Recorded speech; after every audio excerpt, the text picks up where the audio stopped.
मैं एक बहुत साधारण सी साधक हूँ। साधना के मार्ग पर चलने का एक प्रयास है। अपने गुरुदेव परम पूज्य हृदय नारायण योगी जी महाराज, उनसे मैं 1984 में मिली। उस समय मेरी उम्र 14 साल थी और उनके सानिध्य में रहकर श्री रामचरितमानस के आधार पर जीवन को जीने का प्रयास कर रही हूँ। इन 40 वर्षों में बहुत कुछ सुना। परम पूज्य श्री योगी जी महाराज से 84 में मिली, 2001 में उनका शरीर पूरा हुआ।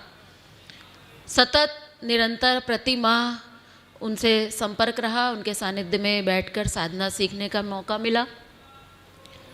2001 में उनके जाने के बाद उनके सक्सेसर परम पूज्य श्री अखिलेश जी महाराज, उनके सानिध्य में रहकर साधना सीखने का मौका मिला। तो ये मेरा बड़ा सौभाग्य है कि बड़े बड़े संतों के चरणों में बैठकर कुछ सीखने का मुझे अवसर मिला। सुना बहुत कुछ, उतार बहुत कम पाए, क्योंकि जो बताने वाला था वो तो सागर था और सागर को पीना तो संभव है ही नहीं। तो कुछ बूंदें जो मैंने वहाँ से प्राप्त की और उसके आधार पर आज जो हम जीवन जी रहे हैं, ये इन गुरुओं की कृपा का फल है। 2 मिनट में मैं अपनी संस्था का आपको परिचय दूंगी। मेरठ उत्तर प्रदेश में हमारी संस्था है जिसका नाम है international association for scientific spiritualism. हमारी संस्था का उद्देश्य है धार्मिक सिद्धांतों पर वैज्ञानिक खोज कार्य करना, तदनुसार उस पर जीना और जीने के बाद अपने जीवन को बदलना। तो रामचरितमानस पर शोध कार्य प्रमुख रूप से हमारी संस्था के द्वारा, गुरु जी के द्वारा किया गया और निरंतर जारी है। ना केवल रामचरितमानस, शुरुआत जरूर रामचरितमानस से की गई, लेकिन धीरे धीरे आगे चलकर प्रत्येक धर्म के लगभग प्रत्येक ग्रंथ पर शोध कार्य किया गया। हिंदू ग्रंथ ही नहीं केवल, बल्कि अन्य धर्मों के ग्रंथों को भी स्टडी किया गया और उसके अंदर से एक विज्ञान को खोजकर निकाला गया। आज हमारे पास समय उतना अधिक नहीं है। हमारे विभिन्न प्रकार के शिविर देश भर में आयोजित होते हैं।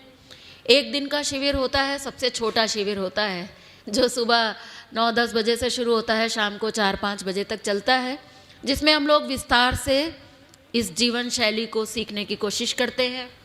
3 दिन के शिविर होते हैं, 7 दिन का हमारा कंप्लीट एक कोर्स प्रोग्राम होता है और इस कोर्स प्रोग्राम के अंदर अध्यात्म के आधार पर वैज्ञानिक खोज के पश्चात जो मनुष्य को स्वस्थ और सुखी जीवन जीने का एक जीवन शैली दी गई है, उसकी हम लोग चर्चा करते हैं। जैसा कि आज के टाइम टेबल में आपने देखा भी होगा कि जस्सी मैम के कहने से आज का जो विषय मुझे दिया गया था, वो विषय था, जानते हैं आप लोग क्या है वो विषय? आवाज़ नहीं आई। आहार ही औषधि है। ये रामचरितमानस पर आधारित जो जीवन पद्धति है, उसको हमारे गुरु जी के द्वारा एक सुंदर नाम दिया गया और वो नाम है मानस योग साधना। मानस यानी रामचरितमानस। योग की बड़ी विशेष व्याख्या गुरु जी के द्वारा की गई। गुरु जी के बारे में मैं बता दूं, हमारे जो सबसे बड़े गुरु जी हुए परम पूज्य श्री बद्री नारायण त्रिपाठी जी महाराज, 1904 में उनका जन्म हुआ और 1944 में उन्होंने अपना शरीर पूरा किया। मात्र 40 वर्ष की आयु में उन्होंने वो काम करके दिखाया जो आज हम 100-150 साल भी अगर जिंदा रह जाए तो कर नहीं सकते। केवल 20 वर्ष की उम्र में उनको भगवान श्री राम और माता जानकी का साक्षात्कार हुआ था और भगवान जगत गुरु शिव जी का साक्षात्कार हुआ था और भगवान शिव से उनको रामचरितमानस के सिद्धांतों की एक जीवनोपयोगी वैज्ञानिक साधना पद्धति का ज्ञान हुआ था। परम पूज्य त्रिपाठी जी महाराज के माध्यम से पूज्य योगी जी महाराज को मिला और योगी जी महाराज के माध्यम से मेरा सौभाग्य था कि मुझे प्राप्त हुआ। मनुष्य का जीवन बड़ा अनमोल है। कहते हैं बड़े भाग्य मानुष तन पावा। कहते हैं सुर दुर्लभ, देवताओं को भी दुर्लभ है ये शरीर, ऐसा हमें मनुष्य का शरीर मिला है।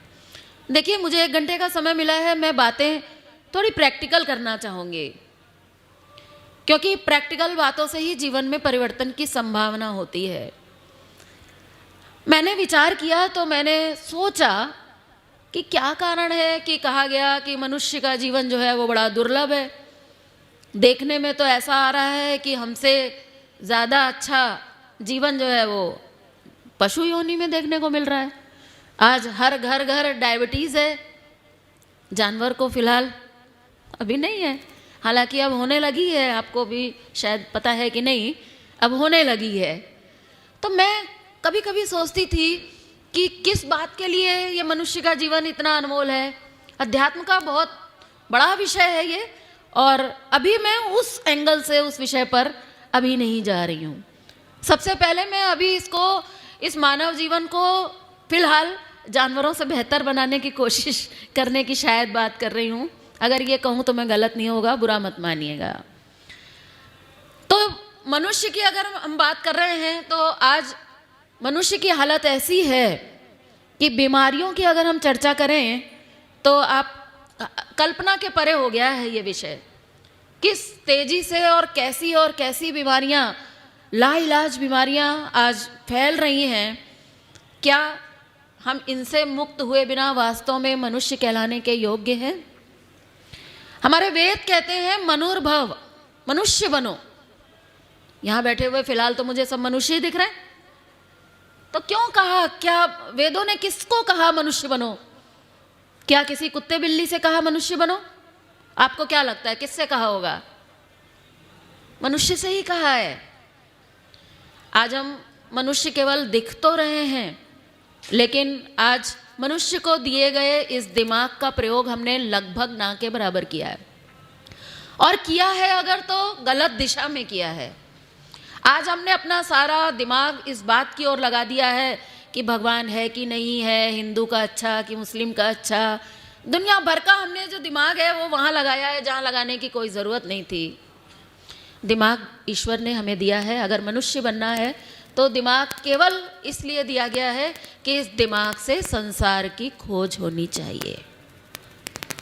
अगर हम दिमाग से संसार की खोज करने के लिए तैयार हो जाएं तो हम मनुष्य बन सकते हैं, उसकी संभावना है।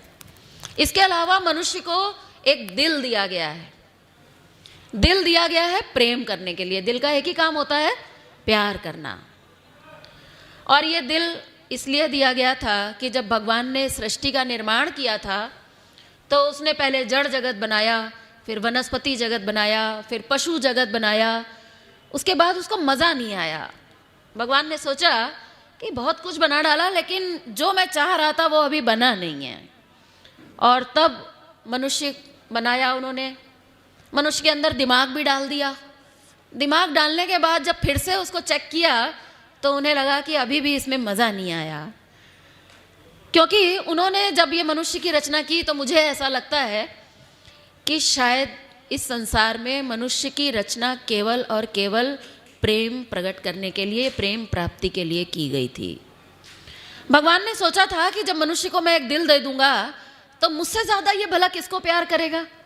मैंने ही इसको बनाया है, मैं ही इसके अंदर विराजमान हूँ, तो पक्का ये मनुष्य धरती पर आने के बाद केवल मुझसे ही प्यार करेगा। पर मुझे ऐसा लगता है कि भगवान ने दिल बनाने से पहले जो ये दिमाग बनाया था ना, मुझे ऐसा लगता है कभी कभी कि थोड़ा ज़्यादा बना दिया, थोड़ा कम बनाता शायद, तो मुझे लगता है कि ज़्यादा काम बढ़िया हो सकता था। भगवान ने जब दिल बनाया तो इस दिल को हमने कहाँ लगाया? भगवान को छोड़कर बाकी सब जगह लगाया। रामचरितमानस में लिखा है, जननी जनक बंधु सुत दारा। कितने हो गए? 5। जननी व्याख्या करने की जरूरत नहीं है। जननी, जनक, बंधु, सुत, दारा। आगे कहते हैं तन, धन, भवन, सुहृद, परिवारा। समझ गए ना? किसी की व्याख्या की जरूरत तो नहीं है, सरल है। भगवान जब बहुत दुखी हुए तो कहते हैं कि सब कर ममता ताग बटोरी, मम पद मनई बांध बर डोरी। भगवान कहते हैं कि जो तुमने ये 10 प्रेम के धागे यहाँ सब लगा रखे हैं इन 10 जगहों पर, एक काम करो, तोड़ने की ज़रूरत नहीं है। उन प्यार की डोरियों को, एक एक डोरी को निकाल लो, छोटे छोटे धागे होंगे पतले पतले, उन 10 धागों को बट लो। धागों को बटते हैं ना हम लोग रस्सी बनाने के लिए, तो कहते हैं इस धागों को बट लो। ये धागे किस चीज़ के हैं? प्रेम के, जो हमने दुनिया में लगाया हुआ है। इन धागों को बटोगे जब, तो क्या होगा? थोड़ी मोटी एक डोरी बन जाएगी। बोले तोड़ने की ज़रूरत नहीं है, तोड़ने का मार्ग नहीं बता रहा हूँ मैं जोड़ने का मार्ग बता रहा हूँ। और वो ये है कि जो डोरी तुमने वहाँ लगा रखी थी वो मेरे चरणों में लगा दो। अगर मनुष्य ये कर सका, मुझे लगता है तभी शायद वो मनुष्य कहलाने के योग्य होगा। इसलिए हमारे शास्त्र कहते हैं ब्रह्म सत्यम जगत मिथ्या। हम लोगों ने अपने गुरुजी से कहा कि हम आपको गुरु मानते हैं, हमारे यहाँ गुरु शिष्य परंपरा नहीं है हमारी संस्था में, लेकिन जिस शिष्य का जीवन गुरु के चरणों में बैठकर बदलता है वो गुरु माने बिना रहता तो है नहीं। तो लोगों ने कहा कि हम आपको गुरु मानते हैं, आप हमें कुछ मंत्र दे दीजिए, गुरु मंत्र दे दीजिए। तो हमारे गुरुजी ने कहा कि हम तो मंत्र नहीं देते हैं, हम किसी को शिष्य नहीं मानते हैं, हमने तो एक सिद्धांत है हमारे पास, रामचरितमानस के सिद्धांत हैं, जो भी इसका प्रयोग करेगा उसके जीवन से रोग, शोक, भय और वियोग, ये 4 प्रकार के दुखों से मुक्ति मिल जाएगी। लेकिन लोगों ने फिर भी कहा नहीं नहीं, कुछ तो दीजिए, पीछे पड़ जाते हैं ना शिष्य, कुछ तो दीजिए। तो हमारे गुरुजी बोले कि चलो ठीक है, मैं एक मंत्र देता हूँ, लेकिन वो मंत्र मैं कान में नहीं दूंगा, ओपन दूंगा। और तब उन्होंने एक मंत्र दिया, उन्होंने कहा जो दिखे सो कुछ का कुछ, और जो ना दिखे वही सब कुछ। भगवान ने दिमाग दिया है, जो दिख रहा है उसकी खोज करो, और जो नहीं दिख रहा है, जो तुम्हारे भीतर है, जो नहीं दिख रहा है, वही सब कुछ है। इस रास्ते पर अगर चलोगे तो आप मनुष्य बन जाओगे। और मनुष्य बन जाएंगे तो होगा क्या? कैसे पता चलेगा बन गए कि नहीं बने? हम तो अभी भी यही समझ रहे हैं कि हम बन गए, हम तो बने बनाए पैदा हुए, हम तो यही समझ रहे थे। तब रामचरितमानस कहती है कि जब तुम मनुष्य बन जाओगे और जब तुम उस परमात्मा से जुड़ जाओगे तो एक कमाल होगा, और वही कमाल आप चाहते हो, सब हम सब चाहते हैं। और उस कमाल की परिभाषा ये है कि कहते हैं राम भगति मणि उर्बस जाके, दुख लवलेश न सपने हो ताके।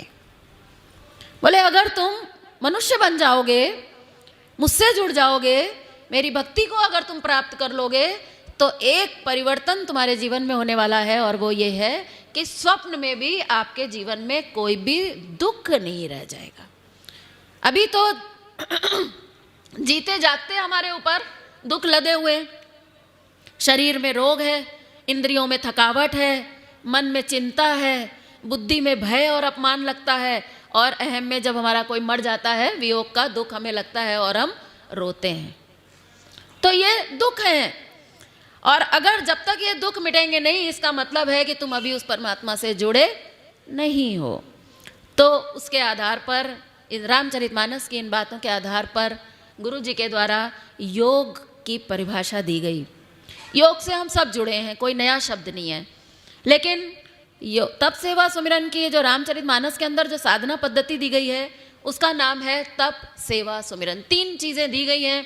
तप से आप अपने शरीर को ठीक करिए, सेवा से आप अपने मन को ठीक करिए, सुमिरन यानी मेडिटेशन से आप अपने बुद्धि को ठीक करिए, और फिर उस प्रभु के चरणों में समर्पण के माध्यम से उस प्रेम को प्रकट कर लीजिए। यही मनुष्य का जीवन है।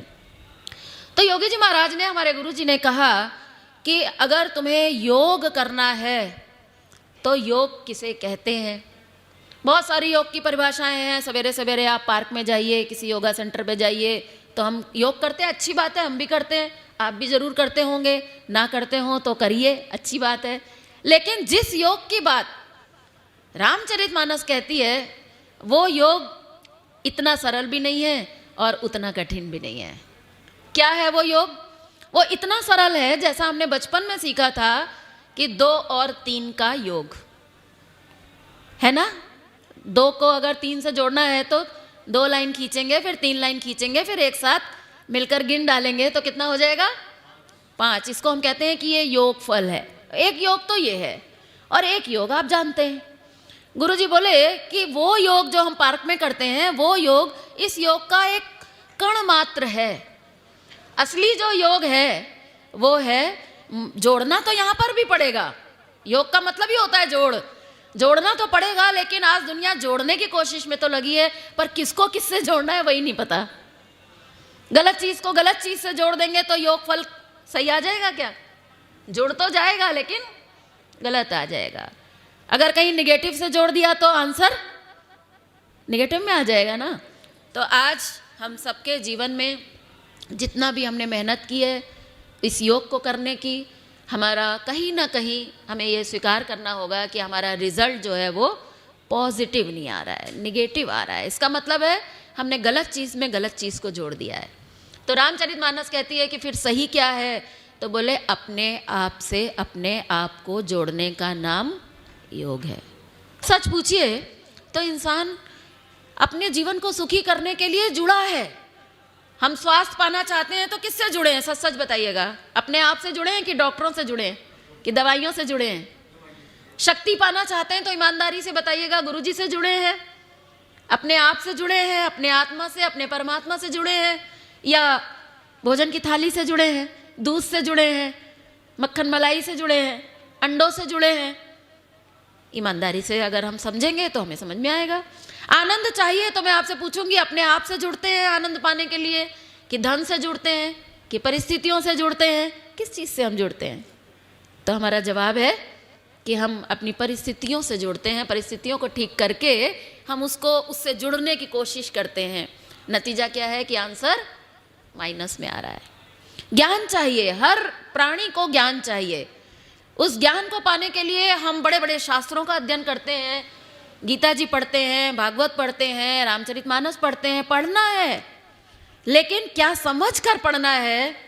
ये समझ कर पढ़ना है कि ज्ञान यहाँ नहीं मिलेगा, यहाँ केवल सूचना मिलेगी। किताब में लिखा रहेगा कि सिया राम मैं सब जग जानी, करहूँ प्रणाम जोरी जुग पानी। हम रामचरितमानस पढ़ेंगे तो हम कह देंगे सिया राम मैं सब जग जानी, प्रणाम कर लेंगे। लेकिन सवाल ये उठता है कि अगर आपसे पूछा जाए, दिल पे हाथ रख के बोलो, कण कण में राम दिखता है? नहीं दिखता। इसलिए क्या करना होगा? सही चीज़ को सही जगह पर जोड़ना होगा। शास्त्रों को पढ़ना है सूचना प्राप्त करने के लिए, और ज्ञान आज तक जिसको मिला है वो अपने आप से जुड़कर मिला है। कोई एक उदाहरण अगर आपके पास हो तो मुझे दीजिएगा कि जिसको बाहर से जुड़कर ज्ञान मिल गया हो, किसी ग्रंथ को पढ़कर ज्ञान मिल गया हो। संभव ही नहीं है। आज हमें प्यार चाहिए, प्रेम चाहिए। उसके लिए सच बताइएगा, अंदर से जुड़ते हैं, गुरुजी से जुड़ते हैं, भगवान से जुड़ते हैं, अपने आत्मा से जुड़ते हैं, या नाते रिश्तेदारों से जुड़ते हैं? तो हम पाएंगे कि हम प्रेम पाने के लिए नाते रिश्तों से जुड़े हैं। इसलिए अगर आप सही जगह पर जुड़ेंगे तभी आपका सही योग होगा। शारीरिक स्तर का योग तो बहुत छोटा योग है, उसका रिजल्ट तो बहुत आसान है और बहुत छोटा है, उसको प्राप्त करना कोई बड़ी बात नहीं है। ये जो जिस योग की हम बात कर रहे हैं, इस योग को प्राप्त करने के लिए तीसरा शब्द है मानस, योग साधना।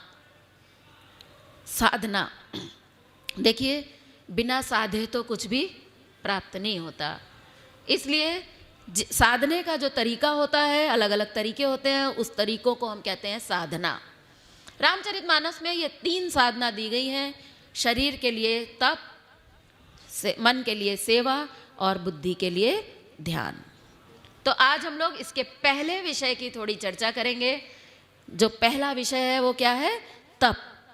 और ये तप हमें सिखाता है कि क्या आज के समय में जहाँ इतनी बीमारियाँ फैल रही हैं, जहाँ इतना पॉल्यूशन है, जहाँ इतनी मिलावट है, ऐसे समय में भी क्या इंसान स्वस्थ रह सकता है? हम में से ज़्यादातर लोग तो ये स्वीकार कर चुके हैं कि अब नहीं हो पाएगा। अब तो हम जब तक जिंदा हैं, अब तो हमें दवाइयों के सहारे ही जीना होगा। और इस सभा में शायद ही कोई व्यक्ति ऐसे होंगे, तप सेवा सुमिरन के जो यहाँ साधक बैठे हैं उनको छोड़ दूँ अगर मैं, तो मेरा ऐसा मानना है कि कोई ना कोई गोली तो चालू होगी। सही कह रही हूं? मैं पूछूंगी नहीं, मैं बता रही हूं पूरे कॉन्फिडेंस के साथ। तो क्या शरीर को ठीक करना रामचरितमानस की साधना का उद्देश्य है? बड़ा छोटा उद्देश्य है, लेकिन मैं कहूंगी कि ये उद्देश्य वास्तव में ईश्वर प्राप्ति का मार्ग है। अगर हम स्वास्थ्य प्राप्त कर लेते हैं, अगर हम शक्ति प्राप्त कर लेते हैं, तो ये ईश्वर प्राप्ति का मार्ग है। आप पूछेंगे कैसे? वो ऐसे कि याद रखिएगा, शक्ति मनुष्य के अंदर है। वो परमात्मा जो आत्मा के रूप में हम सभी के भीतर विराजमान है, वो स्वास्थ्य, शक्ति, आनंद, ज्ञान और प्रेम का भंडार है। वो ऑलरेडी हमारे भीतर है, हमें उसको केवल प्रकट करना है।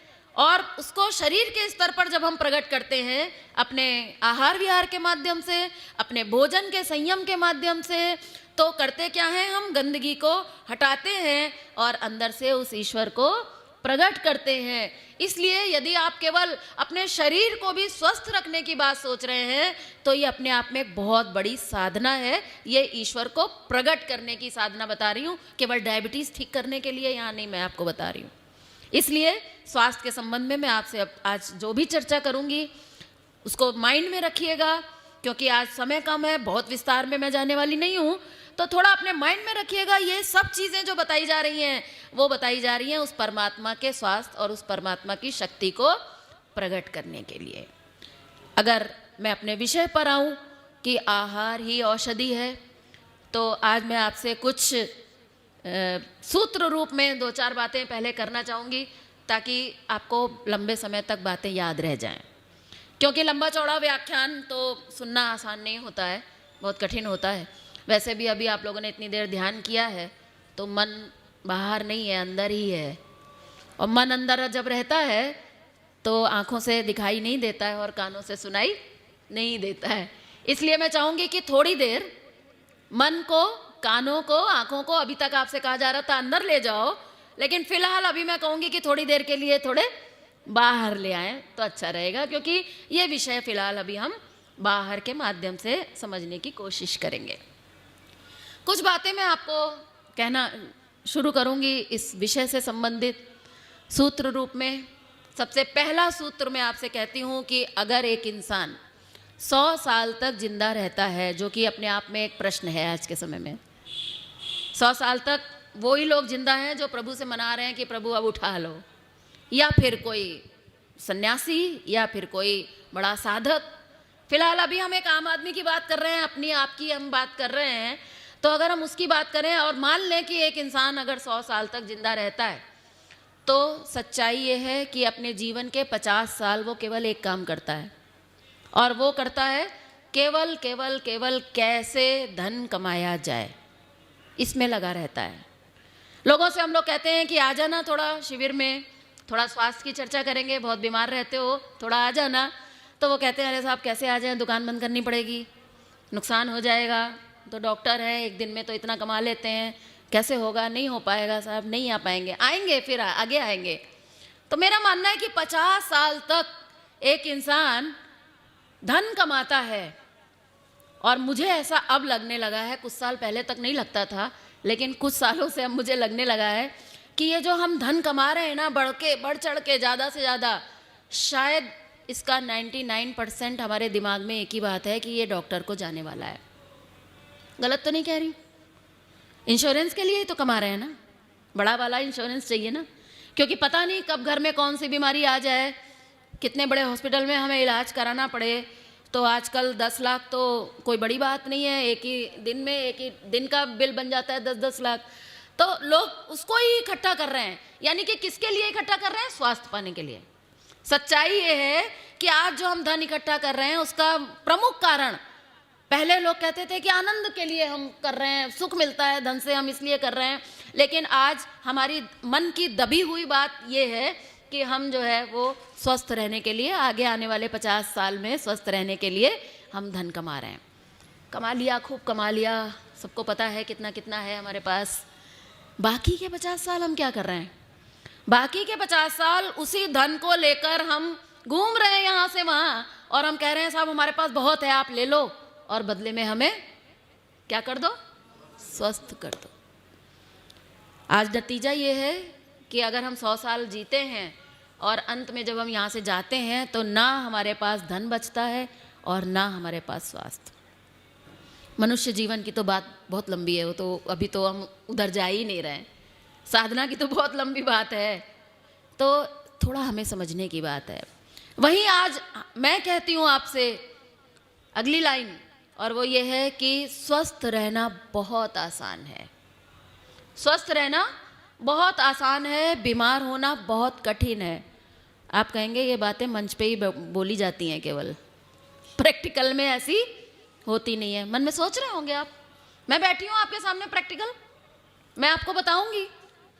स्वस्थ रहना आसान है, बीमार होना कठिन है।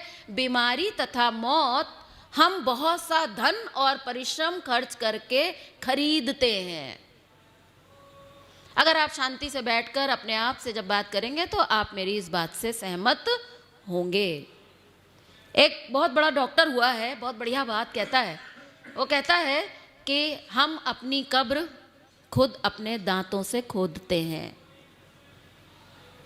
गलत हो तो देख लीजिएगा, बाद में बात कर लेंगे, विचार करके देख लीजिएगा कि कितने हद तक सही है, कितने % आप इस बात को देना चाहेंगे। ईमानदारी से झांकेंगे अपने अंदर तो आप पाएंगे कि ये काफ़ी हद तक ये बात गलत नहीं है, सही है। और जो मेरा प्रमुख विषय है आज की, आहार ही औषधि है। याद रखिएगा, उस परमपिता ने हमें इस धरती पर भेजा है तो दवाइयों के सहारे मर मर कर रो रो कर जीने के लिए नहीं भेजा है। बड़े भाग्य मानुष तन पावा, बड़े आनंद से, मौज से, मस्ती के साथ हमें इस जीवन को जीने के लिए भेजा है। अगर हम आनंद में नहीं होंगे, मौज में नहीं होंगे, तो आपको लगता है कि आप ध्यान से कुछ प्राप्त कर पाएंगे? अगर आपके शरीर में रोग भरे पड़े हैं, आपसे सीधे बैठा ही नहीं जाता है, जैसे अभी दीदी कह रही थी कि ज़्यादातर लोगों का सवाल ये रहता है कि भाई बैठा नहीं जाता है, क्या करें? तो अगर हमारा शरीर ही ठीक नहीं होगा तो क्या करेंगे? क्या उस परमात्मा ने हमें यहाँ पर ऐसे रगड़ रगड़ कर, रो रो कर, बीमार हो कर मरने के लिए भेजा है? बिल्कुल नहीं। परमात्मा ने हमारे साथ हमारी औषधि हमको देकर भेजा है। जैसे अभी हमारी माता जी हो, मम्मी हो, सास हो, कहीं जाती हैं, तीर्थ स्थान पर जाती हैं, या यहाँ शिविर में आई होंगी बहुत सारी माताएं, उनके बच्चों ने उनको बराबर दवाई के बैग जो है वो पैक करके दिए होंगे कि मम्मी टाइम से ये दवाई आप इतने बजे, ये दवाई आप इतने बजे खा लेना। मैं खाने के लिए मना नहीं कर रही हूँ, ज़रूरत है, मजबूरी है तो क्या करेंगे, खाना ही पड़ेगा। डॉक्टर भी खा ही रहा है, पेशेंट भी खा ही रहा है, खाने के लिए कुछ मना नहीं है। लेकिन अगर हम थोड़ा सा इसका इस्तेमाल कर लें तो मैं आपको सच बताती हूँ, आहार ही औषधि है। कैसे है आहार औषधि? मैं आपको बताने की कोशिश करूँगी। औषधि तो सभी ने खाई होगी, कभी ना कभी खाते ही हैं, रोज ही खाते हैं। कैसे खाते हैं, उसका खाने का क्या तरीका होता है? उसका खाने का एक तरीका होता है, पहले डॉक्टर के पास जाते हैं, डॉक्टर से लिखवा के लाते हैं, अच्छी दुकान से खरीदते हैं, और उसके बाद जब घर में लेकर आते हैं दवाई तो देखते हैं कि कहीं एक्सपायरी तो नहीं है। अच्छे डॉक्टर की दवाई हम लेकर आए हैं, पूरा सावधान रहते हैं। उसके बाद हम उस दवाई के पत्ते को निकालते हैं, पर्चे को निकालते हैं, दोनों को आपस में मिलाते हैं पहले दिन। बाद में तो हमारी आदत पड़ जाती है, फिर तो हम जिंदगी भर खाते रहते हैं।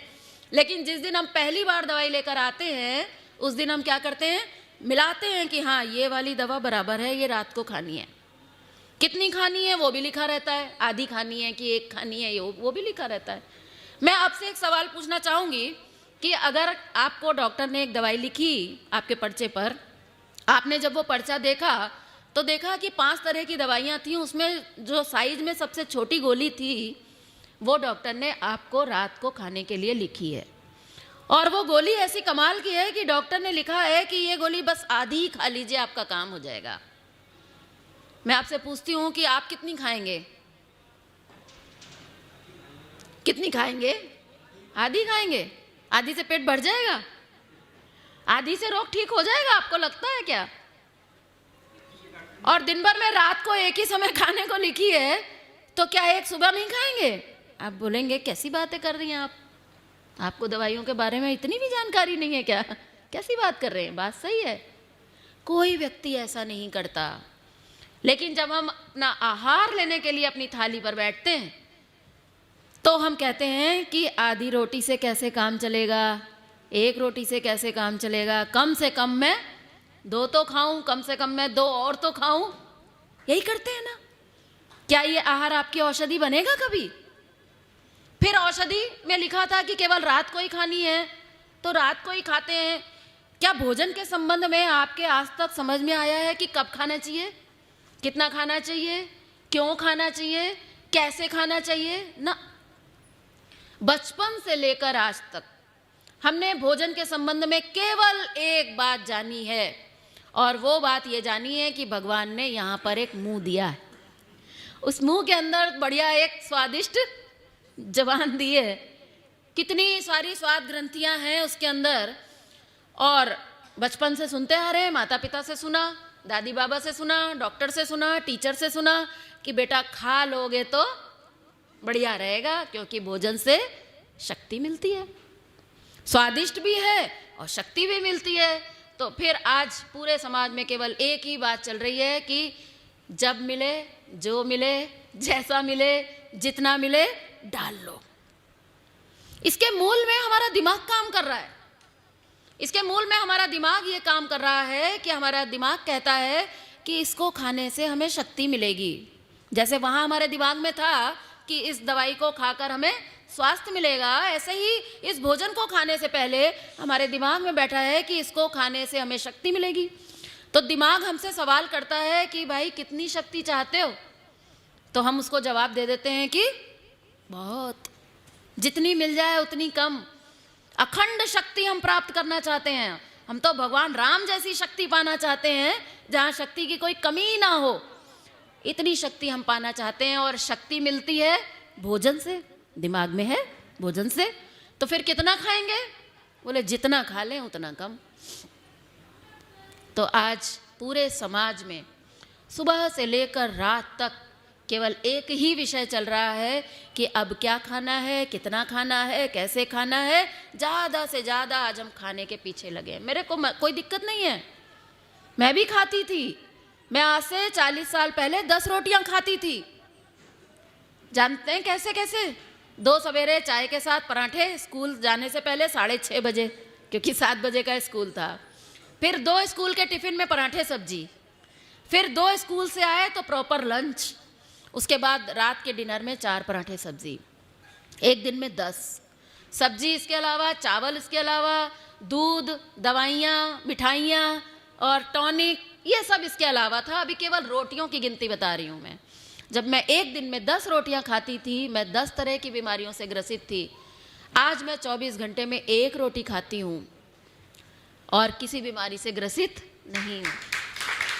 मैं ये नहीं कह रही हूँ, आप डर मत जाइएगा, मैं ये बिल्कुल नहीं कह रही हूँ कि आपको 1 रोटी खानी है, बिल्कुल नहीं। मैं आज आपको बहुत संक्षेप में ये बताने की कोशिश करूँगी कि अगर हमने खाने को नहीं समझा तो छांदोग्य उपनिषद में लिखा है, छांदोग्य उपनिषद में लिखा है कि खाना किसे कहते हैं। बोले खाने की एक सिंपल सी परिभाषा है, ये मेरी बनाई हुई नहीं है, मेरे गुरुजी की बनाई हुई नहीं है, उपनिषद कहता है। कहते हैं कि जो इंसानों के द्वारा खाया जाता है उसे खाना कहते हैं। तो आप कहेंगे ये तो हमें पता है पहले से, लेकिन इसके आगे कुछ और भी है। बोले जो इंसानों के द्वारा खाया जाता है और जो इंसानों को खा जाता है उसको कहते हैं खाना। आई बात समझ में? आज जितना हम खा रहे हैं ना, उसका 1/3 हमारे जिंदा रहने के लिए पर्याप्त है। जिंदा रहने के लिए नहीं, बल्कि स्वस्थ रहकर जिंदा रहने के लिए पर्याप्त है। बाकी के 2/3 से आपका डॉक्टर जिंदा है। ये एक सच्चाई है। इसका उदाहरण मैं आपके सामने बैठी हूँ। अगर मैं 10 रोटी खाकर इतनी दवाइयाँ खाती थी, आज मैं अगर 1 रोटी खाकर 1 दवाई भी नहीं खा रही हूँ, तो इसका मतलब है कि ये बात काफ़ी हद तक सही है। अपने ऊपर प्रयोग करके देखिए। फिर भी मैं कह रही हूँ खाने को मना नहीं है, खूब खाइए, लेकिन खाने के बाद फिर इस लेक्चर को सुनने क्यों आए? अगर भोजन से शक्ति थी तो मैं आपसे पूछ रही हूँ कि क्या आप यहाँ इसलिए आए हैं मेरे लेक्चर को सुनने के लिए कि आपको कोई खाने की कमी रह गई है? क्या इसलिए आए हैं? नहीं। ईश्वर की कृपा से इस हॉल में मुझे सारे लोग ऐसे दिख रहे हैं जो अच्छे से खाते पीते घर के हैं, बढ़िया खाकर आए हैं। आज भी देखा मैंने, बहुत सुंदर भोजन की व्यवस्था थी, खाया। तो आज हम खा रहे हैं शक्ति प्राप्त करने के लिए। एक बार खाया, सवेरे नाश्ता किया, फिर दोपहर में खाया, फिर शाम को नाश्ता किया, फिर रात को खाया, उसके बाद भी टहलने घूमने निकल गए, फिर वहां भी कुछ खाया है। तो खाने के लिए मना नहीं है, लेकिन फिर ये कंप्लेंट क्यों है कि हमें शक्ति नहीं मिली? अगर ये कंप्लेंट है कि शक्ति की कमी है, तो थोड़ा दिमाग लगाकर हमें सोचने की जरूरत पड़ेगी कि जिस भोजन से हम शक्ति का संबंध मान रहे थे, कहीं ऐसा तो नहीं है कि कहीं कुछ गड़बड़ हो, कहीं ऐसा तो नहीं है कि भोजन से शक्ति मिलती ही ना हो। और तब जब आप खोज करेंगे, खोज किए गए हमारे लिटरेचर को पढ़ेंगे, तब आपको समझ में आएगा कि सच्चाई यही थी। भोजन से शक्ति का संबंध नहीं है। भोजन केवल शरीर का निर्माण करता है, भोजन केवल शरीर के अंदर टूट फूट की मरम्मत करता है, और शरीर के अंदर जो शक्ति आती है उसका स्रोत केवल और केवल एक है, और वो है परमात्मा, जो हमारे भीतर आत्मा के रूप में, शक्ति स्वरूप में हमारे भीतर विराजमान है। क्या है फिर भोजन का काम और क्या है शक्ति प्राप्ति का साधन? संक्षेप में इसकी चर्चा कर लेते हैं। जहां तक शक्ति प्राप्ति की बात है, देखिए, जब तक हमारे इस विषय को आप यहां से शुरू नहीं करेंगे कि भोजन से शक्ति का संबंध नहीं है, तब तक आप हमारे विषय को पूरी तरह से समझ नहीं पाएंगे। और उसके लिए बहुत सा रिसर्च है। मेडिकल साइंस का उल्टा है। आप कहेंगे मेडिकल साइंस का उल्टा है, मैं कहूँगी है, तो स्वीकार करती हूँ। लेकिन आज हजारों एमडी डॉक्टर्स हमारे साथ इस रिसर्च में जुड़े हैं, और वो इस बात को स्वीकार करते हैं कि वास्तव में सच्चाई तो यही है कि भोजन से शक्ति का संबंध नहीं है। दूसरी बात यह है कि अगर मेडिकल साइंस से आपको ये उल्टा लग रहा है, मैं भी कहती हूँ कि उल्टा है, तो फिर ध्यान रखिएगा, अगर ये उल्टी बात अगर आज आपकी समझ में आ गई, तो आपके पास आज जो बीमारियां हैं, आज आपके पास जो कमजोरी है, वो रिजल्ट भी उल्टा होने वाला है। अगर डॉक्टर ने आपसे कह दिया है कि ये गोली जिंदगी भर खानी है, हमारा ऐसा मानना है दुनिया की कोई दवा ऐसी नहीं होती है जो जिंदगी भर खाई जाती है। आप में इस सभा में बहुत से लोग बैठे होंगे जो डायबिटिक होंगे, डायबिटीज की गोली खाते होंगे, और पहले ही दिन डॉक्टर ने कह दिया होगा कि ये गोली अब जिंदगी भर चलेगी। अगर बीपी के पेशेंट आप बैठे होंगे तो आप स्वीकार करते होंगे, डॉक्टर स्वीकार करते हैं कि ये गोली अब आपको जिंदगी भर खानी होगी। चाहे थायराइड की गोली देख लीजिए आप। ऐसी सच्चाई है कि आज मेडिकल साइंस की में 30 से 40% से ज़्यादा बीमारियों का क्योर नहीं है। अगर आप ये उल्टी बात आज समझ सके, तो आपके जो रिपोर्ट कार्ड है, वो रिपोर्ट कार्ड भी उल्टा होने वाला है। अभी हमारे रिपोर्ट कार्ड में बहुत सारे लाल निशान हैं। लाल निशान मतलब समझते हैं ना, 33 नंबर से कम। अगर हमारे जीवन में, हमारे स्वास्थ्य में, हमारी शक्ति में, हमारे आनंद में, हमारे ज्ञान में, हमारे प्रेम में अगर लाल निशान है, तो अगर आज हमारी बात आप समझ सके, ध्यान से अगर आपने सुनी और समझने की ओपन माइंड से कोशिश की। हमारा जो कल का विषय है उसमें जस्सी मैडम ने बड़ा अच्छा टॉपिक दिया, मैंने भी बाद में ही देखा। बोले come with open mind and go with open heart. तो यहाँ पर मैं आपसे हाथ जोड़कर प्रार्थना करूंगी कि जितनी देर आप यहाँ मुझे सुन रहे हैं, उतनी देर थोड़ा सा इसको ओपन रखेंगे, क्योंकि अगर सुनने से पहले ही अगर दरवाजे बंद कर दिए तो फिर तो मामला यहीं पर बंद हो जाएगा। मैंने माना कि आपने ये जो अपने बाल हैं ये धूप में सफेद नहीं किए हैं। वैसे मुझे किसी के सफेद ज्यादा दिख नहीं रहे अब नहीं होते ना ऐसे, अब तो काले ही होते हैं। तो लोगों से हम लोग बात करते हैं तो बहुत से लोग कहते हैं कि हमने ये बाल धूप में नहीं सफेद किए हैं साहब, खाने से ताकत आती है। कहते हैं बढ़िया है भाई, आप खाओ, ताकत प्राप्त करो, हमें कोई आपत्ति नहीं है। लेकिन सच्चाई ये है कि अगर भोजन खा खा कर, अंडे खा खा कर, दूध पी पी कर अगर आज तक ताकत नहीं आई है, तो कल आ जाएगी, इसकी संभावना बहुत कम है। आप कहेंगे अब तो हम बूढ़े हो गए, अब क्या शक्ति आएगी? हम कह रहे हैं कि जब आप बच्चे थे तब भी नहीं आई थी। मैं अपना अनुभव आपको 2 मिनट में बता देती हूँ कि मैं जब 13 साल की लगभग थी तो बहुत बीमार रहती थी और बड़ी शरीर में कमजोरी रहती थी। इतनी कमजोरी रहती थी कि मैं आपको बता नहीं सकती। 6-7 किलोमीटर साइकिल चलाकर मैं स्कूल जाती थी, तो कैसे जाती थी ये मुझे ही पता है। और लौट के इधर साइकिल फेंकी, उधर बैग फेंका और पहले मुझे आराम करने को लगता था। इतनी कमजोरी थी तो मैं डॉक्टर के पास जाती थी, दवाइयाँ तो चालू ही थी। डॉक्टर ने मेरे को सबसे पहले एक टॉनिक लिख कर दिया। मैं जब बाजार में गई तो उसका सबसे बड़े साइज का जो बोतल मार्केट में अवेलेबल था, मैं उतना ही बड़ी बोतल लेकर आती थी। कभी 1.5 लीटर का, कभी 2 लीटर का टॉनिक का बोतल लेकर आती थी। डॉक्टर से पूछा कि कैसे लेना है। डॉक्टर ने कहा बेटा 2 ढक्कन सुबह, 2 ढक्कन दोपहर में, 2 ढक्कन शाम को, 2 ढक्कन रात को। पिया मैंने।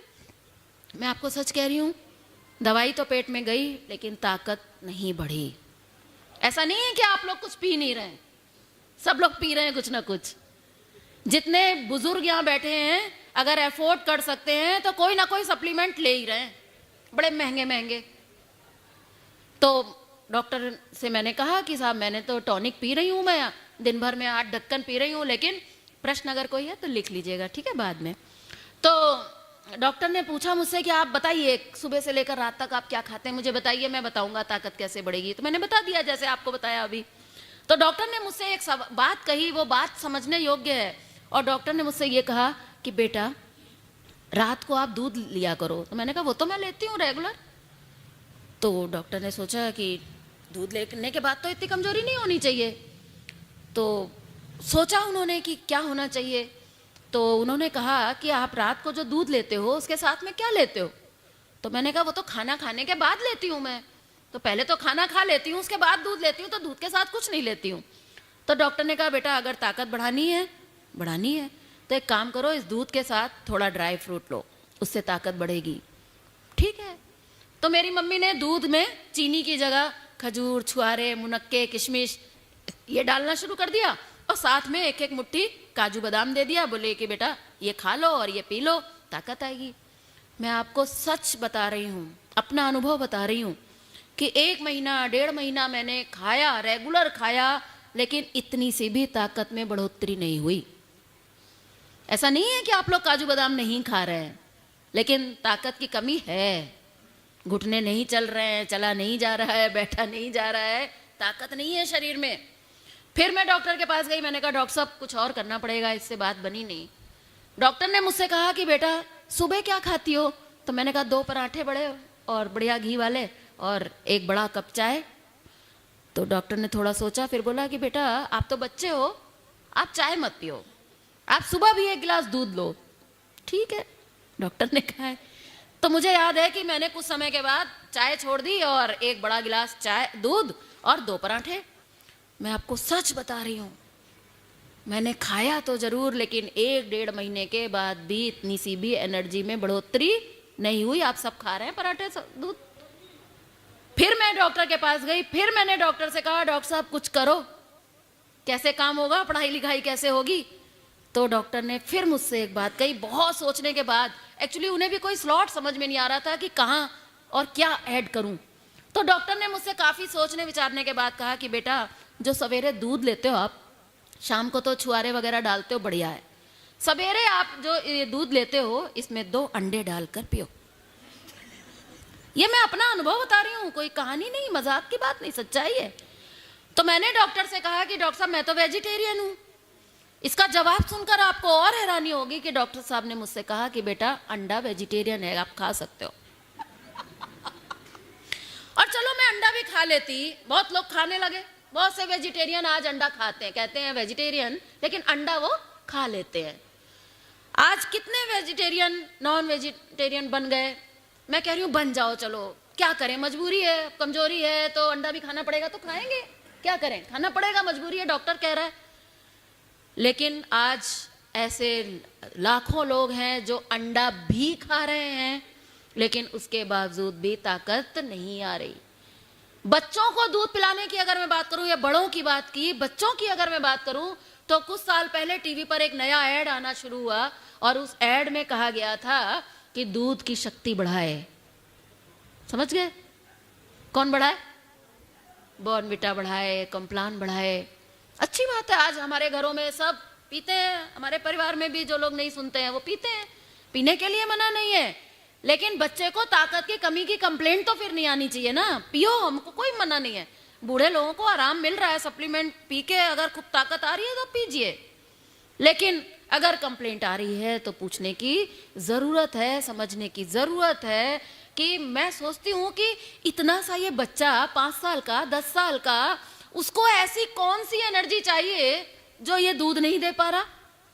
जिस दूध को पीकर गाय का बछड़ा छलांगे मार लेता है और 3 साल के अंदर वो पूरा एडल्ट बन जाता है, वहां हम 25-25 साल तक दूध पी कर भी आज हम नहीं हो पा रहे, हमारे अंदर वो ताकत नहीं आ रही है छलांगे मारने की। सोचने का थोड़ा विषय है। इन सारे विषयों को जब सोचा गया, इस पर जब खोज कार्य किया गया, तो ये बात समझ में आई कि भोजन से शक्ति का संबंध नहीं है। आप जितने उदाहरण कहेंगे मैं उतने दे सकती हूँ, लेकिन समय नहीं है अभी, इसलिए मैं इतना विस्तार में नहीं जाऊंगी। विस्तार समझना है तो और डिटेल में आपको भी थोड़ा साहित्य वगैरह पढ़ना पड़ेगा। आप थोड़ा देखिए और समझने की कोशिश करिए। केवल एक ही बात कहूंगी कि दुनिया का कोई भी पहलवान कभी भी खाना खाकर कुश्ती लड़ने नहीं जाता। अगर भोजन से शक्ति मिलती तो पहले पहलवान खाना खाता और उसके बाद पहलवान कुश्ती लड़ता। बिना खाए अगर जाता तो हार जाता, लेकिन ऐसा नहीं होता है, इसलिए समझने की जरूरत है। फिर आपके पास 2 सवाल खड़े होते हैं। पहला सवाल ये खड़ा होता है कि फिर क्या करें, खाना बंद कर दें क्या? भाई अगर खाना ताकत देता ही नहीं है और हम ताकत के लिए ही खा रहे थे, तो अब क्या? अगला सवाल ये उठता है कि फिर क्या करें, छोड़ दें खाना क्या? और दूसरा सवाल ये उठता है कि फिर शक्ति कहाँ से आएगी? 2 सवाल हैं। पहले दूसरे सवाल को ले लेते हैं कि शक्ति कहाँ से आएगी। देखिए, शक्ति का स्रोत केवल परमात्मा है और इस शक्ति को प्राप्त करने का एक डिवाइन प्रोसेस उस परमात्मा ने प्रत्येक प्राणी को समान रूप से प्रदान किया है। केवल इंसान को ही नहीं, कुत्ते बिल्ली को भी, चिड़िया कौवा कबूतर कोयल सबको दिया है, सारे प्राणधारियों को दिया है। और वो क्या दिया है? वो ये दिया है कि हर प्राणधारी दिन भर काम करता है, रात को थक कर चूर हो जाता है और फिर वो सो जाता है। सोकर सवेरे उठता है तो एनर्जी से भर जाता है।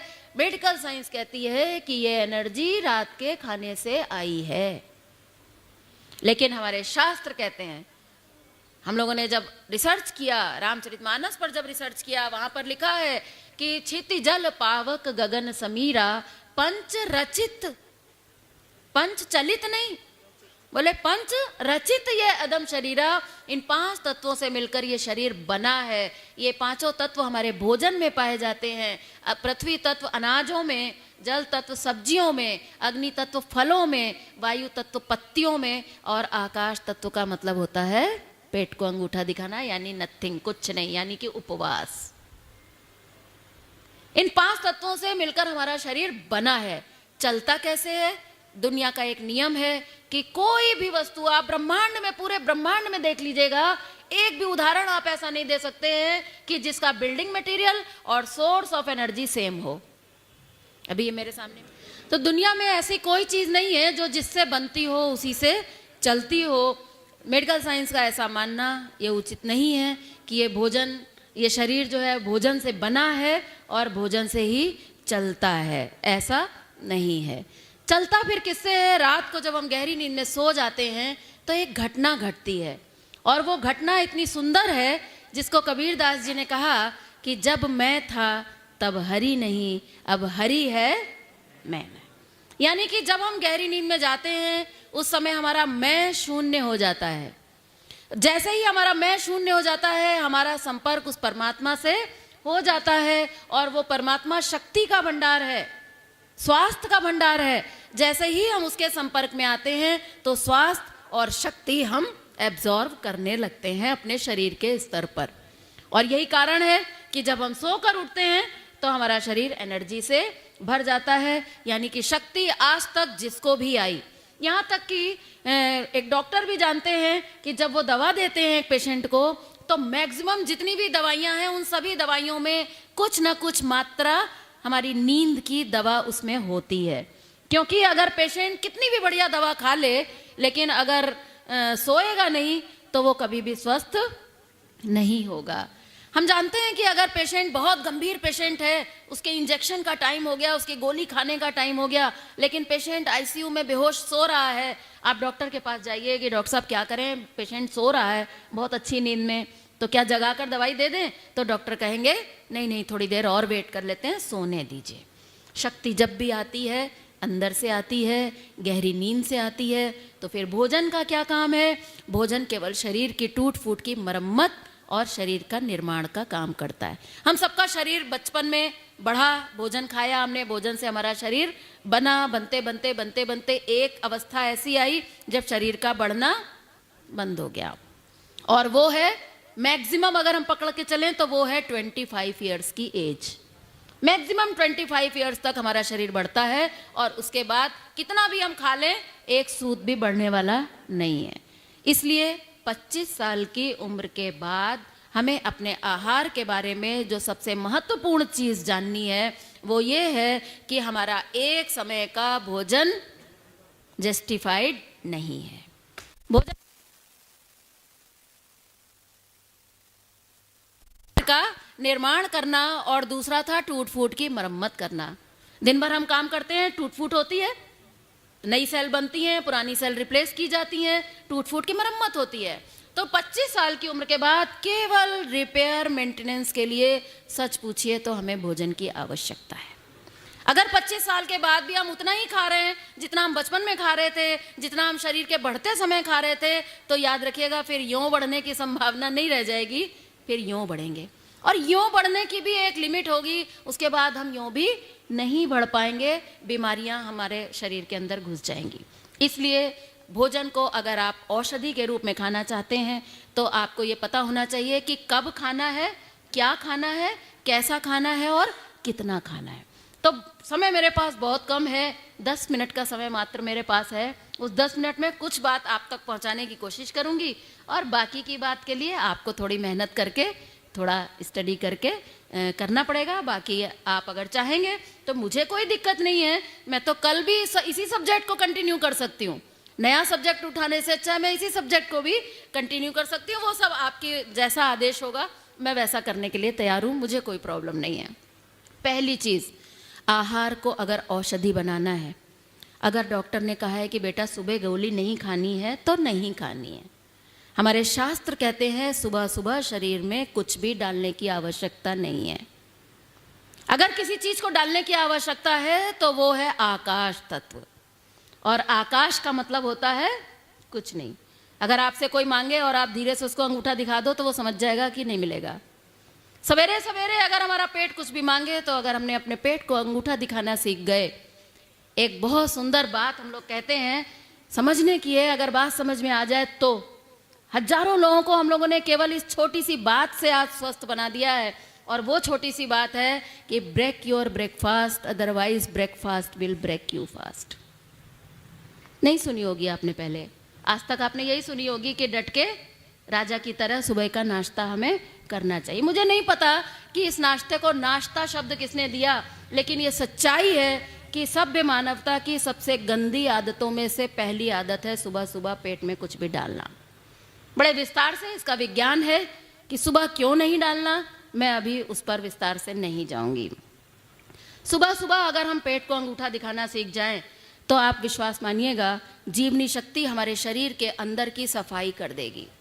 बाहर की सफाई करना हमारे हाथ में है, बाल धोना, आँख मुँह धोना, नाक मुँह धोना, नहाना धोना, ये हमारे वश में है, लेकिन शरीर के अंदर की सफाई ये हमारे हाथ में नहीं है। और वो जीवनी शक्ति, प्राण शक्ति हमारे भीतर उस गंदगी को साफ करती है जो हमारे अंदर जमा है। आप सोचते होंगे कि अंदर कहाँ से जमा हुई, हम तो सवेरे फ्रेश हुआ है। अगर आप सवेरे फ्रेश हो गए हैं तो मैं आपको एक रिसर्च की बात बताती हूँ कि अगर 10 लोग यहाँ पर बैठे हैं तो 10 में से कम 7 लोग ऐसे होते हैं जो सवेरे फ्रेश नहीं होते हैं। यह आज की सबसे बड़ी बीमारी की जड़ है।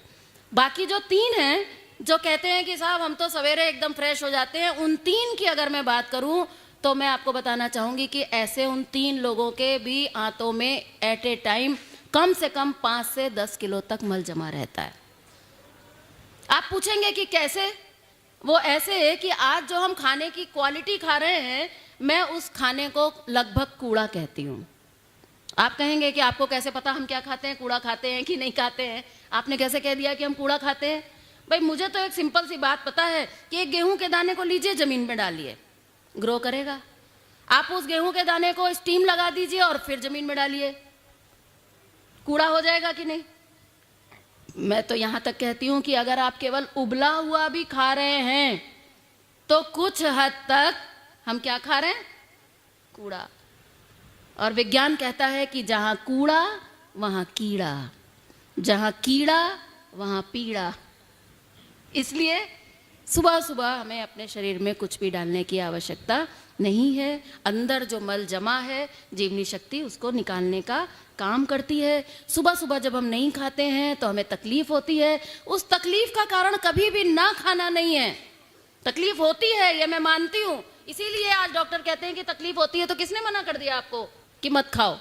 मैंने भी जब शुरू में सवेरे का नाश्ता छोड़ा तो मुझे इतनी तकलीफ हुई कि मैं आपको बता नहीं सकती। आंखों के आगे अंधेरा छाया, चक्कर आए, उल्टी सी आने लगी, जी मिचलाने लगा, बहुत सारी तरीके की तकलीफें हुई। लेकिन बात समझ में आ गई कि ना खाने पर हमें जो तकलीफ होती है उस तकलीफ का कारण कभी भी ना खाना नहीं बल्कि मल का उभाड़ है। अब आप क्या चाहते हैं? मल को उभाड़ कर निकालना चाहते हैं? थोड़ा तकलीफ को बर्दाश्त करके आप शरीर की सफाई करना चाहते हैं, या नाश्ते के रूप में कुछ डालकर आप इसको दबाना चाहते हैं? ये हमारी चॉइस है। जब भी हमें ये तकलीफ होती है हम तुरंत कुछ खा लेते हैं, वो सफाई का काम रुक जाता है, दब जाता है और अंदर दब कर लेयर पर लेयर जमा हो जाती हैं। आज ऐसी ऐसी रिसर्चेज हुई हैं कि हमारी कोलन के अंदर, हमारी आंतों के अंदर इतना मल जमा है कि उसके अंदर से कीड़ों के गुच्छे पाए गए हैं। इसलिए सबसे पहला नियम है इस औषधि के बारे में, आहार का सबसे पहला नियम है और वो नियम है नो ब्रेकफास्ट टिल 16 आवर्स। आपने डिनर जितने बजे किया है वहां से 14 से 16 घंटे का फास्टिंग, ये हमारा पहला नियम है। दूसरा हमारा नियम है कि जब आप फास्ट को ब्रेक करेंगे तो गाड़ी को जब हम स्टार्ट करते हैं, रात भर खड़ी रखने के बाद जब हम सवेरे स्टार्ट करते हैं तो हम हमेशा शायद पहले ही गियर में डालते हैं। शायद इसलिए कह रही हूँ क्योंकि मैं गाड़ी चलाती नहीं हूँ, पर इतना मुझे सेंस है कि पहले गियर में डालते हैं, फिर धीरे से दूसरे में, फिर तीसरे में। अगर पहले ही स्टार्ट करते ही अगर हमने उसको चौथे गियर में डाल दिया तो इंजन के ऊपर लोड आ जाएगा, गाड़ी की लाइफ कम हो जाएगी। ठीक है, इसलिए हमने रात भर उपवास किया, रात को मान लो 8 बजे खाना खाया तो कम से कम 10 बजे तक हमें शरीर में कुछ डालने की ज़रूरत नहीं है। और अब जब हम इस फास्ट को ब्रेक करेंगे तो सबसे पहली चीज़ जो हम डालेंगे वो होगा फर्स्ट गियर, और वो फर्स्ट गियर होगा कुछ पत्तियाँ। याद रखिएगा, इंसान की सबसे पहली डाइट अगर कुछ है तो वो है पत्तियाँ। अगर हमारे शरीर में पत्तियाँ अगर नहीं जा रही हैं तो मेरा ऐसा मानना है कि भगवान भी आपको स्वस्थ नहीं रख सकता। बीमार तो होना ही होना है। पुराने समय में घर में बिना चटनी के खाना नहीं बनता था। गरीब आदमी चटनी रोटी खाकर ही जिंदा रहता था, बढ़िया काम करता था। लेकिन आज ऐसा नहीं है।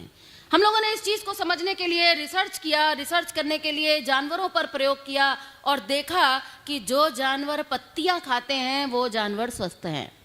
जो जानवर पत्तियां खाते हैं उन जानवरों के मल में इंसान के मल जैसी बदबू नहीं होती। अगर हम भी थोड़ी पत्तियां खाना सीख जाएं तो हम भी स्वस्थ हो सकते हैं। ये है आहार का हमारा दूसरा नियम। कैसे खाएं? कुछ नहीं, जो पत्तियां आपको मिल जाए, धनिया, पुदीना, पालक, ये सब तो जनरल पत्तियां हम सभी जानते हैं।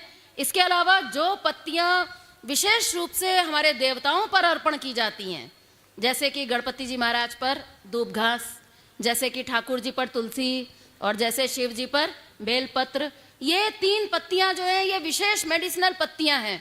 अगर डॉक्टर ने आपको कोई लाइलाज बीमारी बता दी है और आप ग्रीन जूस सवेरे अगर पीना सीख जाएं और उसमें अगर कहीं ये 3 पत्तियां डाल दें। अब आप पूछेंगे कि क्या खाली यही 3 पत्तियां डालनी है या और भी कोई पत्ती डाल सकते हैं? तो मैं कहना चाहूंगी कि हर वो पत्ती आप खा सकते हैं, पी सकते हैं जो जानवर खाता है और पीता है। सोचिए, ये सर्वश्रेष्ठ प्राणी है, आज इसको सीखने के लिए, जीवन को जीने के लिए जानवरों से लेसन लेना पड़ रहा है। और जानवरों से लेसन की अगर बात बताऊं तो इंसान को शर्मिंदा होना चाहिए कि आसाम में आप कभी जाइए, मैं तो नहीं गई हूं, मैंने ऐसा सुना है कि आसाम में चाय की खेती होती है। हरे हरे खेत खूब लहरा रहे होते हैं। हमारे यहाँ जब कोई हरा हरा खेत लहराता है तो गाय बकरी आकर उसको चढ़ जाते हैं, क्योंकि हमारे यहाँ होता है धनिया, पालक, ये सब होता है। लेकिन आसाम में चाय होती है। मैंने ऐसा सुना है कि कोई भी बकरी, कोई भी गाय उधर की तरफ चरना तो दूर, उसकी तरफ मुंह तक नहीं करती है। और ये इंसान सवेरे उठते ही सबसे पहले मुंह के अंदर अगर कोई चीज डालता है तो वो है चाय। इसलिए थोड़ा सीखने की, थोड़ा समझने की जरूरत है कि आज इंसान हमसे बेहतर है, इसीलिए मनुष्य बनो भाई। आज हम लोगों को जूस बनाना सिखाते हैं, लोगों को जूस पिला पिला कर बताते हैं कि भाई ये चाय में तुम क्यों पी रहे हो। चाय के अंदर 11 प्रकार के एसिड हैं और एक एक एसिड हमारे शरीर को बर्बाद करने के लिए पर्याप्त है। कोई एसिड है तो आपकी भूख मार रहा है, कोई एसिड है तो आपकी आंतों को खराब कर रहा है, कोई है तो आपकी नींद को उड़ा रहा है। ऐसे सारे एसिड हमारे शरीर को बर्बाद कर रहे हैं। और इससे भी बड़ी जो नुकसान है चाय का, वो है कि ये चाय हमें गुलामी सिखाती है। हम साधना करते हैं और साधना के माध्यम से हम स्वतंत्र होने की साधना करते हैं ना। हमें सिखाया जाता है साधना में कि स्वतंत्र बनो, इंसान हो, परतंत्र मत बनो। लेकिन आज हम इस चाय के गुलाम हैं और ये गुलामी हमें अंग्रेजों ने दी है। अंग्रेज तो चले गए हैं लेकिन पूरा सत्यानाश करके ही गए हैं। जो हम सुबह सुबह ये चाय डालते हैं, अगर इसकी जगह थोड़ा ग्रीन जूस हो जाए, धनिया, पुदीना, पालक, कुछ ये पत्तियां, कुछ जो पत्तियां आपको मिल जाएं, चाहे धतूरा, भांग आदि की कुछ पत्तियों को छोड़ दीजिए, अफीम की पत्ती को छोड़ दीजिए, बाकी जो पत्तियां मिल जाएं, 4-5 तरह की पत्तियां थोड़ी सी मिक्सी में डालिए, धोकर थोड़ा पानी डालिए, उसका जूस निकाल लीजिए, चख के देखिए, बढ़िया नहीं लगा, इसमें आप कुछ डालिए, कुछ खट्टा डालिए, कुछ मीठा डालिए, नमक डालिए, भुना जीरा डालिए, उसमें थोड़ी काली मिर्च डालिए, बढ़िया एकदम पानी पूरी के पानी जैसा टेस्टी बनाइए। एक एक कप बच्चों को और एक एक कप आप लोग ले लीजिए। सर्दी जुकाम से लेकर कैंसर और एड्स जैसी बीमारियों की आहार ही औषधि है। ये इससे बढ़कर कोई औषधि आपको कभी मिल ही नहीं सकती है। नहीं विश्वास है, 3 दिन 7 दिन प्रयोग करके देख लीजिए। दूसरा नेक्स्ट पॉइंट, मैं 2-4 मिनट ले रही हूं, केवल 3 मिनट लूंगी, और वो ये है कि अगर आप चाहते हैं कि आपकी बॉडी फिर से नेचुरल हो जाए, दवाई खाकर हम क्या चाहते हैं कि हम फिर से ठीक हो जाएं, हमको बीमारी हो गई है लेकिन हम फिर से ठीक हो जाएं, इसलिए हम दवाई खाते हैं। अगर आप चाहते हैं कि हम फिर से ठीक हो जाएं तो उसके लिए अपने आहार को औषधि बनाकर आपको किस रूप में लेना होगा, तो आपको वो इस रूप में लेना होगा कि नेचुरल होना चाहते हैं तो दुनिया की कोई भी दवा हमें नेचुरल नहीं बना सकती, क्योंकि जितनी भी दवाइयां हैं ये सब खुद अननेचुरल है। जो खुद अननेचुरल है वो फिलहाल हमें नेचुरल तो नहीं बना सकती, इतना तो पक्का है। इसलिए क्या करना होगा, उसका सीधा सा फॉर्मूला है, और वो फॉर्मूला ये है कि अगर आप नेचुरल होना चाहते हो तो दिन में कम से कम एक बार हमारा फूड जो है वो कैसा होना चाहिए, नेचुरल, जैसा नेचर मदर ने हमें दिया है, वो हमारी माँ है। मैं कभी कभी लोगों से कहती हूँ कि अगर बिना पराठे के हम जिंदा नहीं रह सकते, जैसा कि हम आज से 40 साल पहले मानते थे, सच बता रही हूँ, मैं ऐसा मानती थी कि बिना पराठे के जिंदा नहीं रह जा सकता। अब मुझे ये बात समझ में आती है कि अगर ये पराठे इतने जरूरी थे इंसान के लिए, तो जिस परमात्मा ने पेड़ पर संतरा टांगा, जिस परमात्मा ने नारियल टांगा, क्या वो एक कप के अंदर गरम गरम चाय और 2 पराठे नहीं लटका सकता था? क्या उसके लिए संभव था? क्या थोड़ी सी सब्जी रख देता गरम गरम आलू की और 2 पराठे पेड़ पर बढ़िया कवरिंग के साथ रख देता, इंसान तोड़ता, क्योंकि उसके जिंदा रहने के लिए जरूरी है। तो परमात्मा ने हमारी व्यवस्था की है ना। ऐसी कौन सी माँ होगी जो इतने साल, 100 साल के लिए हॉस्टल में भेज रही है अपने बच्चे को? 100 साल, यहाँ 100 साल जीना है हमें, परमात्मा ने हमें 100 साल के लिए हॉस्टल में शिक्षा प्राप्त करने के लिए भेजा है, तो क्या बिना टिफिन दिए भेज दिया है? नहीं, बराबर टिफिन देकर उसने भेजा है। लेकिन बच्चे कहते हैं मम्मी टिफिन खा के नहीं आया मैं। बोले क्यों? बोले कैंटीन में खा लिया था। तो आज हमें माँ का दिया हुआ टिफिन अब समझ में नहीं आ रहा, जो औषधि के रूप में हमें स्वास्थ्य प्रदान कर सकता है वो आज हमारी समझ में नहीं आ रहा।